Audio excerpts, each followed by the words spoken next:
Canada का एक PM जो दुनिया भर में अपने देश का मजाक बनवा रहा है। एक ऐसा लीडर जो जानने से पहले भी नए-नए कंट्रोवर्सीज क्रिएट कर रहा है।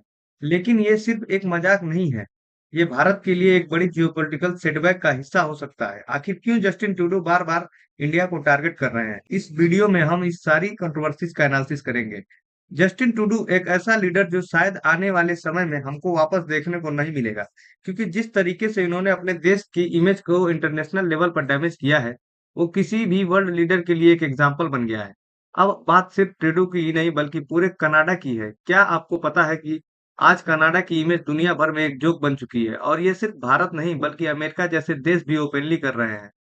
ट्रूडो की पॉलिसी की वजह से डोनाल्ड ट्रंप भी ओपनली कनाडा का मजाक बना चुके हैं। सोचिए एक ऐसे देश का पीएम जो अपनी सॉवरेनिटी को ही क्वेश्चन में ला रहा है। पहले खालिस्तानी इशू, फिर डिप्लोमेटिक टेंशन, अब भारत पे इलेक्शन इंटरफेरेंस का इल्जाम। ये सिर्फ एक पॉलिटिकल मूव है या फिर कनाडा का डेस्परेट अटेम्प्ट अपनी रेपुटेशन को बचाने के लिए? क्या कनाडा सच में भारत को एक थ्रेट मानता है या ये सिर्फ डिस्ट्रैक्शन टैक्टिक्स है?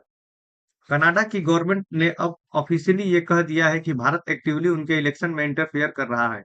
ये एक्विजिशन सिर्फ एक रैंडम पॉलिटिकल स्टंट नहीं है, बल्कि कनाडियन मीडिया इस बात को अग्रेसिवली आगे पुश कर रहा है। इंडिया उनके इलेक्शन में इंटरफेरेंस कर रहा है और शॉकिंगली इंडिया का नाम रसिया से पहले आ रहा है। एक ऐसा देश जिसे अब तक एक न्यूट्रल और रिस्पॉन्सिबल ग्लोबल प्लेयर माना जाता था, उस उसके ऊपर इतना बड़ा आरोप लग रहा है। अब सोचिए जब किसी देश की सरकार बार-बार किसी और देश को, किसी बाहरी देश को थ्रेट डिक्लेयर करती है तो उसका असर पब्लिक परसेप्शन पे क्या होता है? एक प्यू सर्वे के अनुसार कनाडा में सिर्फ 26% कैनेडियन ने देश कहा है कि उनका भारत के लिए फेवरेबल व्यू है, जबकि 60% लोग इंडिया के अगेंस्ट हो गए हैं। क्या ये सब कनाडा का अपना इमेज बचाने का एक नया नाटक है? एक और बड़ी टेंशन वाली बात यह है कि 1 फरवरी को ट्रंप कनाडा और मेक्सिको पर हैवी टैरिफ लगाने वाले हैं। कनाडा ऑलरेडी इकोनॉमिकली वीक हो चुका है और अगर यूएस ने टैरिफ इंपोज कर दिया तो कनेडियन इकोनॉमी और भी ज्यादा क्राइसिस में आ सकती है। और इस सिचुएशन में ट्रूडो सिर्फ एक काम कर रहे हैं, पब्लिक का ध्यान इंडिया की तरफ डाइवर्ट करना। ट्रूडो अब सिर्फ कुछ ही महीने के मेहमान हैं। इन्होंने पीएम पोस्ट से तो ऑलरेडी रिजाइन कर रखा है। मार्च 2025 तक नए पीएम का इलेक्शन हो चुका होगा।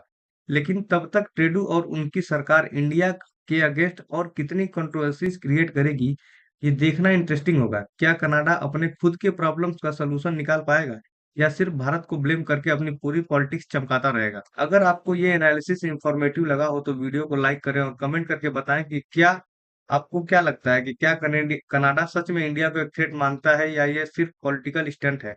और ऐसे ही और जियो अपडेट के लिए चैनल को सब्सक्राइब करें। तब तक के लिए जय हिंद, पीस आउट।